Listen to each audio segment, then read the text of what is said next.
Voici un des pièges dans lequel les commerçants ont l'habitude de tomber sans s'en rendre compte.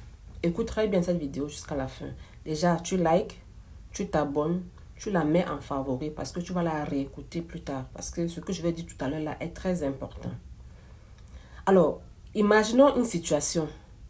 Tu te retrouves sans stock, d'accord? Suite, je sais pas moi, à un problème ou à un incident, tu te retrouves sans stock, tu te retrouves sans capital. Alors, ce que vous faites généralement, c'est que parce que vous avez déjà tissé un lien fort avec le fournisseur, avec celui qui vous ravitaille, tu vas aller et tu vas prendre la marchandise à crédit. Parce que tu vas vendre et puis tu vas le payer plus tard. C'est bien. Mais est-ce que tu as déjà imaginé l'hypothèse selon laquelle tu prends la marchandise de ce monsieur ou de cette dame, que non, par exemple, tu prends un ballot de vêtements, un stock de chaussures, par exemple, un stock de chaussures à 1 million, 2 millions, peut-être 500 000, ou alors même 200 000, en fonction du degré de ta boutique. Tu prends ton stock et puis pour commencer à écouler, tu as les problèmes. Pour commencer à rembourser l'argent de ce monsieur, de cette dame qui t'a donné son stock avec tout son bon cœur, tu as les problèmes à rembourser. Pourtant, tu es de bonne foi, mais en cette période précise, le marché ne donne pas. Tu fais comment? Te voilà avec la corde au cou. Tu as pris à crédit une marchandise d'1 million de francs et tu n'arrives pas à écouler cette marchandise, même pour payer par tranche. Tu fais comment?